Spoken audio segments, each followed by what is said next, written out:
YouTube with survives, man. It's your man Suave V. I'm here back with another video. I'm checking out what is this? Jim Jones and Memphis Bleak. They chopping it up on Memphis Bleak channel.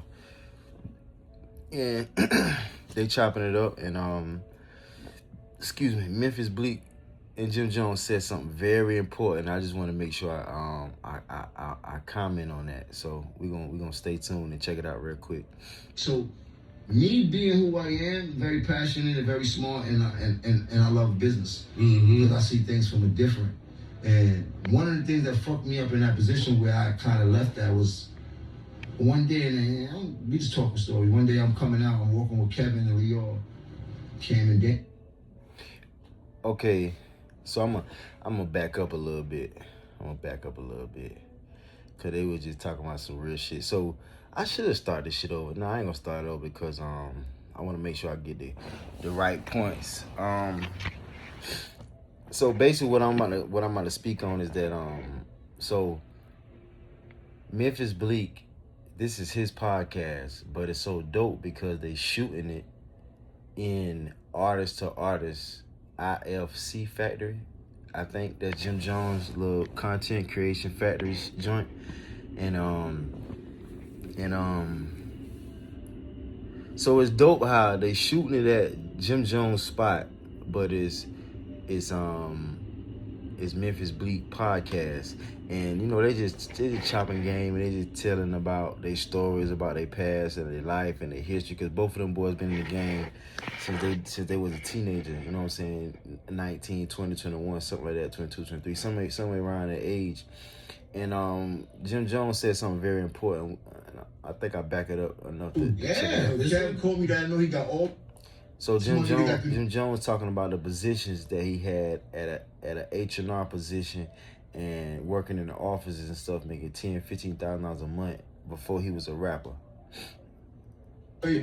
I'm thinking I'm looking like, oh, I'm about to get a nice I bet. So I go over there. He like, yo, bro, I know you're doing music, but that's not my concern. You way smarter than music. I know how to make you super duper rich. I'm like, well, he like, I want you to be an executive here. He like, not just any executive. It's going to be Leo, myself, and then you. Everybody else in this, all of these buildings, Atlantic, everybody, Todd Moscow, Joey I, they all. One thing I do want to say is that the reason why I like podcasts and why I think podcasts is so important is because the real guys, the G's, the fly guys, and the niggas that know something about it, the niggas that's really somebody and done put in that work, is coming together and just talking, not gossiping. The nigga just telling their story and just telling their story, telling their point of view, telling what happened, and saying their truth. And that's very important for guys like me, because they around 50 through 55. I'm 32, so I'm in my 30s. So it's very good for them to talk, and we hear the truth for the young guys that's in their 20s or low 30s type shit. So Jim Jones, he telling about his past history of working and being an executive in these big time offices. So check it out. In that capacity, this is a very, very important job, and I need. So somebody gave him an opportunity. What you could do. This is what Kevin told me and shit like that. So that's how I ended up being the A&R director for Warner Music Group. Not for the group, not for Warner Rec, for everything. Was Atlantic under there? Was it was sold? That was my position. See, I just heard it was Atlantic. Both buildings had an office in Leo building, had an office in the Atlantic building. Had two labels in the building aside from me having the A&R position. That like, nigga, I wasn't in cooking. But there's another thing too that like, so me being who I am, very passionate and very smart, and I love business because I see things from a different. And one of the things that fucked me up in that position where I kind of left that was one day, and so this is very important because I heard him say it, and I said, "Hold, let me stop this and pause it and talk about this." He said he stopped this. He was making $10,000-$15,000 a month, being an executive working in offices. He had offices here, offices there, and now he finna tell a very important story, bro. He about to tell a very important story and a very important point. You know what I'm saying? So pay attention. Check this out. And then he said because of this situation, it made him stop doing that, and he basically quit. He stopped doing it. So check this out. The story. One day I'm coming out. I'm walking with Kevin and Leo. Cam and Dame walking in the building. Dame said, "You a worker now? Yo. You a pumper? Yo, you know, shit. You know how these niggas, you know, yo. Everybody rapping from them jokes. You know how this nigga's a pumper. He pumping for Kevin Lyles. You know, yo. Cam always want to interject and shit like that. And I was on fire, bro. That shit really bent me in a different position. Like I was like, nigga, I ain't doing this shit no more. But no, it wasn't that. I was more mad at what they did. You heard? Because you undermine what I got going on. You don't respect the position I had. But maybe they did. They could never be in that position of where I was going. So they did some shit to deter me from where I was actually heading. Yo, you understand what I'm saying? You know, I always tell niggas that you gotta watch jokes. Because some niggas will say some serious shit to you in a playful way. 100%. Because they know you would take it to the left way if they said it serious to you. So they say it in a joking way. So you got to really pay attention to jokes. Because there'd be a lot of disrespect. And motherfuckers will be like, you know, you laughing thinking they playing, but niggas is dead ass serious. And that could have been that. You know That's a fact. And I hate to say this shit, but you know who the king of that shit? My motherfucking daddy. That nigga been doing that shit for so long, bro, and to the point where now as a grown man, you really gotta stay away from people like that. So I really wanted to comment on that, bro, because it's amazing that another thing I love about these podcasts is that these guys is 20 years older than me. These guys been making millions of dollars for 20 years. I'm a regular nigga making minimum wage. Like, we two different people, but got the same mindset and have be going through the same problems and go through the same shit, bro. Like, I've been said that, like, you gotta watch people comments because people tell the truth in a comment. Like, most people, they kind of can control what they say, but what I learned is that most people can't control the comments that they say, because they'll say some negative shit, and once you catch on that it's negative and then you say something about it, they'll try to hurry up and back out like, no, I ain't mean to say that. I don't think I said it was. What you mean you ain't mean to say it? You just said it. Well, no, this is what I meant. And then they'll switch up the words. So it's very important that you pay attention to people's comments and that you pay attention to what people say in a joking way, because most people, they can't, like Memphis B just said, bro, they know they can't say it straight up. So if they say it straight up, they know it's gonna be a motherfucking problem. They know something gonna fucking happen to your ass. So my new rule in life is, even when I don't give a fuck who it is, if I catch your ass saying some disrespectful shit, like, even girls will do that shit, bro. If you ain't on point and if you ain't smart enough, bro, a woman will bully you in a cute way. A woman or say some disrespectful shit in a cute way, in a joking way. And then one thing about people, so this is what I learned.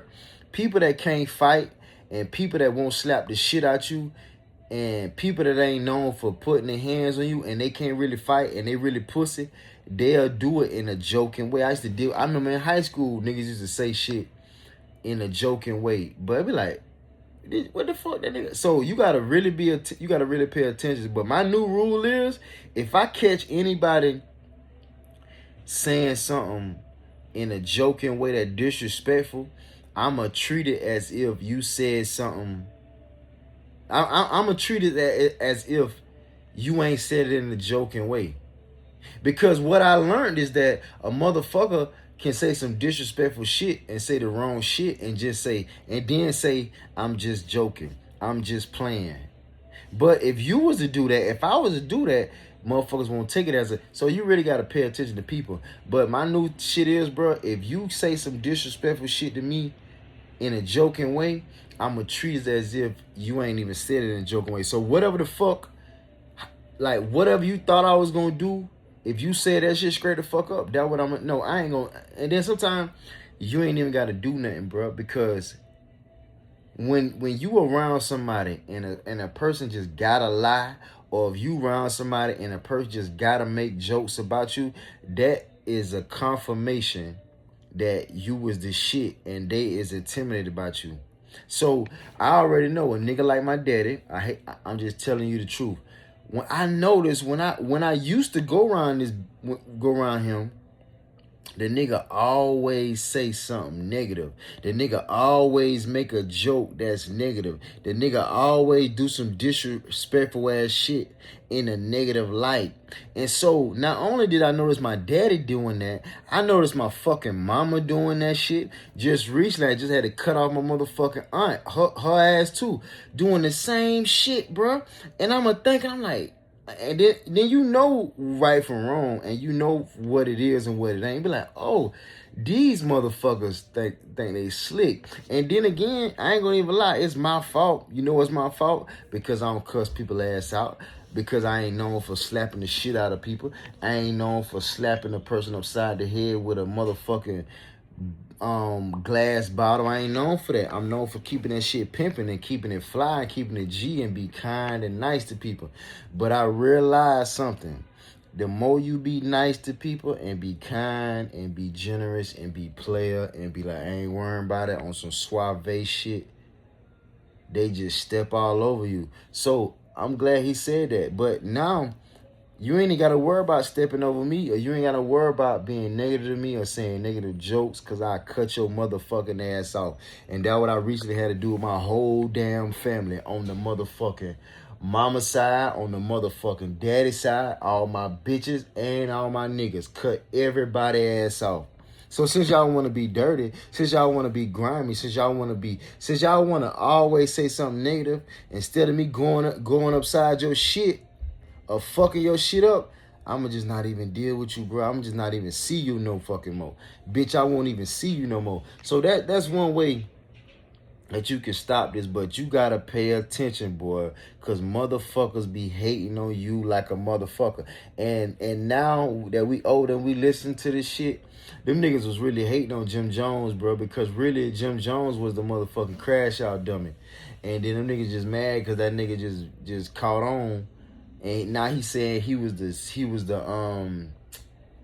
partners in Dipset with Cameron. He was the CEO, and then he said his name wasn't on no type of motherfucking paperwork. See one thing about 50 Cent, Fat Joe, and Bootsy, and Cameron, seem like them niggas love a crash out dummy. They love a nigga that'll die for them and to do anything for them, and they can just shit the fuck out of them and don't pay their ass nothing. They love a nigga like that. They love a Tony Yayo. They love a Jim Jones. They love a motherfucking Marlo. They love a nigga that's so fascinated with fame and money that they'll die for him. I'm glad I ain't never been like that. I'm glad I ain't never been too hyped up for the nigga and had that nigga had me doing anything for his ass, nigga. I'm glad I ain't never been like that. But boy, it's just so amazing that he said that shit. And I been said that. Cause I be noticing it and noticing it and noticing it and noticing it. And I'm like, damn, bro, this your fucking daddy doing this shit, bro. You be like, damn, bro, I know my own flesh and blood. Daddy ain't doing this to me. I know my own fucking cousin. I know the bitches that say they like me and love me ain't doing this to me. I know my own mama ain't doing this, but shit, your own fucking people, bro, to be doing that shit, bro. Motherfucker be slick, hating. Motherfucker be jealous of you. Motherfucker be fucked up and want your ass in the same position that they in. You gotta watch people, bro. I watch people, bro. I pay attention to people. I watch people, and I have what I already know in my mind, and then I just go. I just pay attention and look. And it depends on whatever they do. I know what that means. So they can't even lie and say something over what they did. I just saw what you did. You can't do something and then say the opposite. Like what you do and what you say gotta match. Like if you do something and then say the opposite of what you did, bitch, you lying. I just saw you do it. I just saw you did it. You just say. And then when you call a person out on what they said, you gotta be smart. I got a cousin, right? I got a cousin, boy. Man, I got a cousin, right? Me and this motherfucker be talking, and we'll be talking about XYZ. Man, that nigga realized that he he realized that I know that he lying, that motherfucker just start talking about something else and start arguing about something else. And if you ain't listening, you will be arguing about what he talking about. And I'm the one who started the conversation. I started the conversation about Arizona pina colada. Man, if I be like, bro, they sell this in Brooklyn. They serve this in Bushwick. Man, next thing you know, that nigga be talking about a ceiling fan. He'll be like, man, that ceiling fan did come from Office Depot. Man, that shit did come from Office Depot. You be like, Office Depot? What the fuck Office Depot got to do with a pina colada, Arizona? But that's how people is, bro. Motherfuckers is manipulators, bro. So you got to really pay attention to people, bro. Because that is a fact, bro.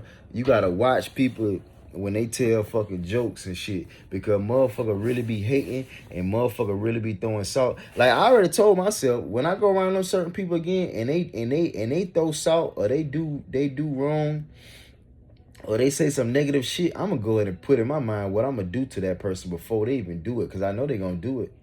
I know they're gonna do it. So I told myself, all right, okay, cool. Since I know how this person is, if or when I go around them again, I'm already going to plan out what the fuck I'm going to say to them if and when they do it. And I'm already going to plan out what I'm going to do to them if they do it, because I know they're going to do it. And I done forgave you 1,000 fucking times. And you still think at a grown ass man age, a nigga finna let you keep disrespecting him and keep saying negative shit? Nah, nigga, I'm finna go upside your motherfucking head like you would've go upside my motherfucking head if I would've did the same thing. See, now, what motherfuckers don't realize, when your ass get grown, nigga, you get to take a full advantage of grown. But yeah, that's very important for y'all to be aware of, man, and pay attention to.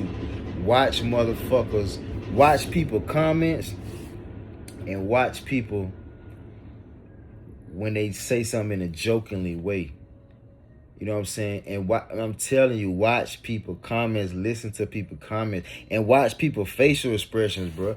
People facial expressions will tell you so much, bro. Like, I'm so very observant. You walk up on the scene and just look at people's face. A person will look at you like, oh shit, I can't believe he looked that amazing. Oh shit, I can't believe he got that shit on. He'll be like, damn, that nigga always be fly. That nigga always be handsome. That nigga always like he just got the shower.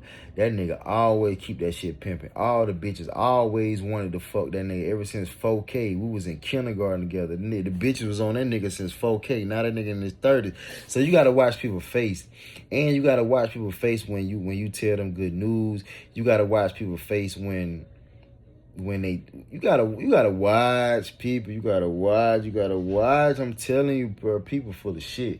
And once a person show you their real colors, adapt and change, and then don't fuck with them. That's all I do. I don't fuck with certain people. Now, like now in today's world, I don't fuck with certain people. I don't give a fuck who you is, bitch. I be telling people, I listen, bro. I cut everybody ass off because I don't need y'all. Y'all don't do shit for me. Y'all ain't shit to me, and you don't do shit for me. I tell my bitches that. Bitch, you ain't shit to me, and you don't do shit for me. What the fuck do I need you for? You need me. And that's what people don't understand. Motherfuckers think you need them. Let them motherfuckers know. I don't need you. Fuck you. I love telling motherfuckers that think I need them or that got this shit fucked up. Who? What? Bitch, I don't like you. You like me. I don't want you. You want me. Fuck you. I don't need you. I don't need shit. You got me fucked up. So pay attention to the comments and pay attention to the fake joking shit. This is a joke, bro. You said some shit to me that you was already doing, nigga. Mm-hmm.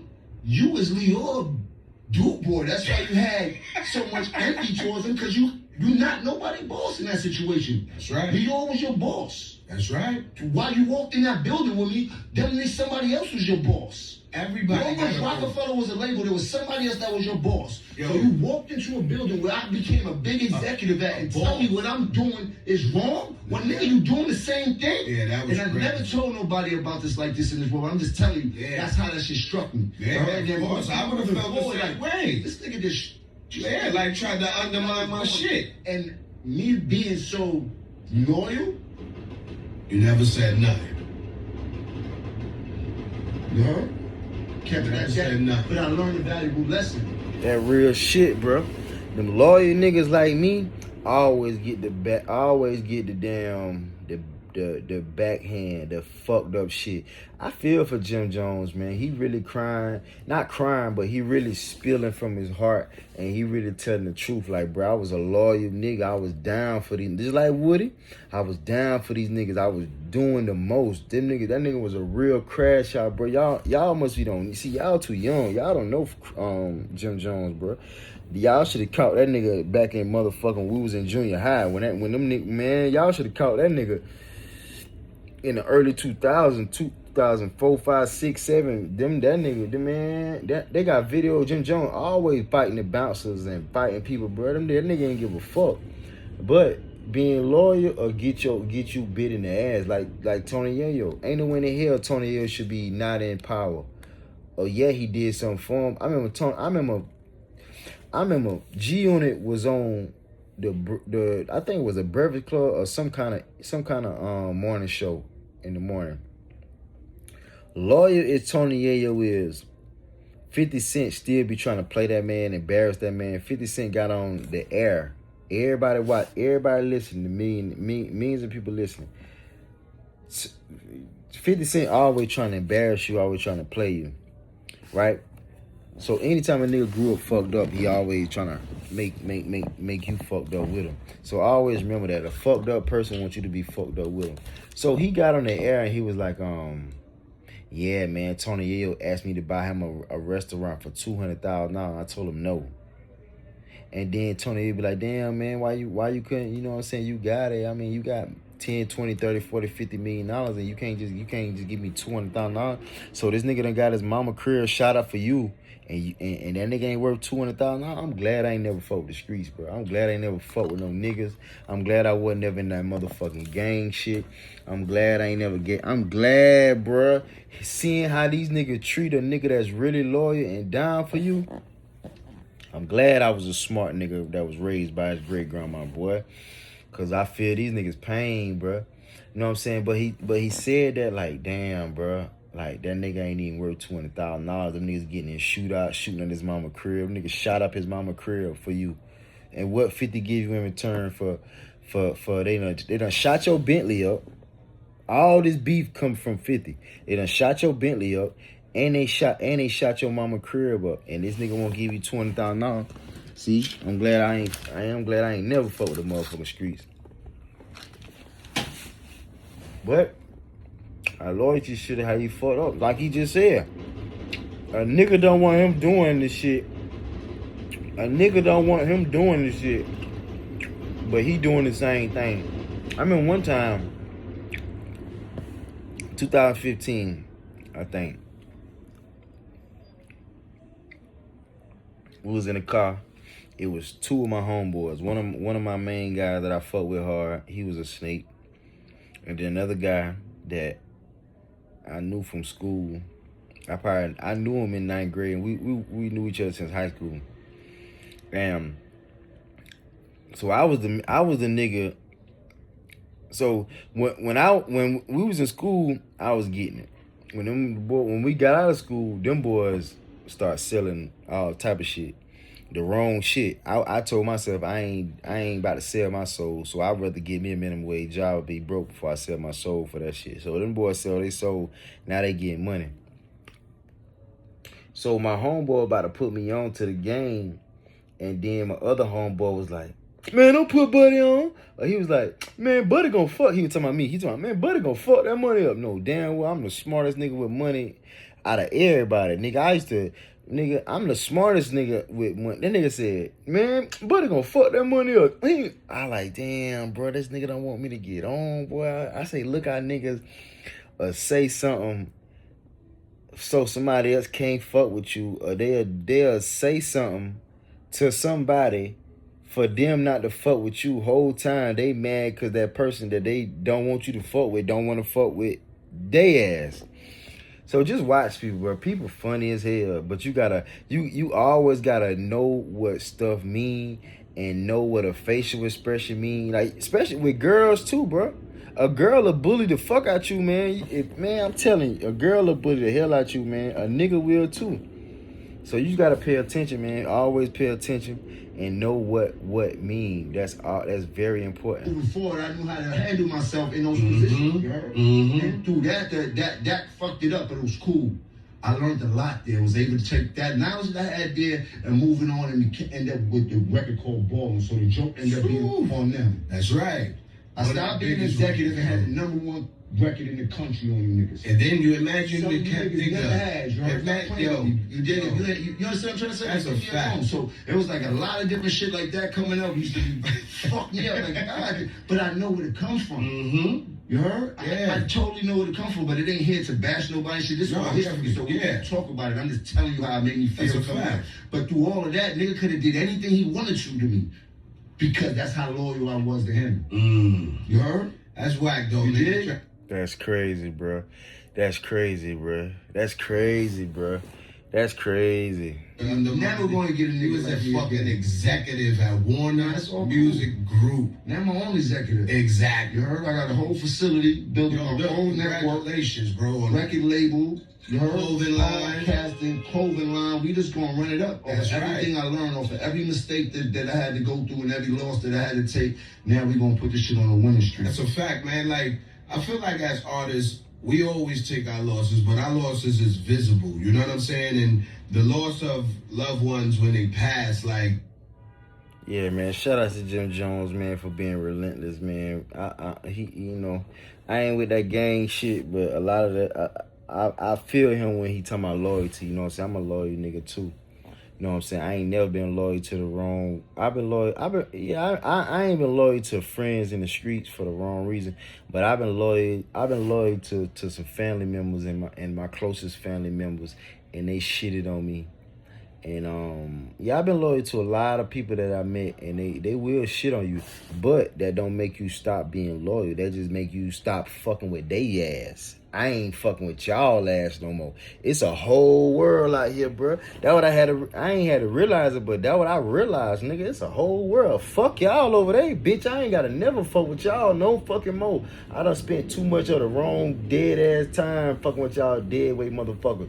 I don't even want to fuck with nobody I met before. Y'all ain't shit. Fuck y'all. And then you just go over here. It's so much. Like you will meet some of the best people in the world. They're people that you don't know that'll help you and that'll love you for free, unconditionally. It be the motherfuckers that you knew, that you know, that your family, that your friends, that'll fuck your shit all the way up, bro. And once you realize that, bro, you gotta make a decision and make a move, bro. Get the fuck on. Fuck y'all. And don't bite your tongue. Fuck y'all. Y'all too negative. Why you don't fuck with your people? Because they negative and they do me wrong. Because they negative and they do me wrong and they disrespectful. And I don't allow people to disrespect me. What the fuck kind of nigga you think I am? But people think they can disrespect you, that's all. If I was out here wilding, nobody wouldn't be disrespecting me because I'd blow your motherfucking brains out. But nobody ain't want to do that. Ain't nobody want to do that. We want to keep this shit peace and pimping. We want to enjoy life, eat good food, fuck these hoes, smoke this weed, and be flying fresh, bro. We don't want no problems. But y'all be aware of these people that be laughing at shit that ain't even funny, making negative comments, and be saying some negative ass shit in a joking way.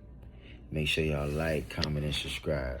Shout out to Memphis Bleak and Jim Jones, nigga, for just doing their thing, got their own shit popping. Word, that shit inspire young niggas like us to talk that talk. You know what I'm saying? Gone.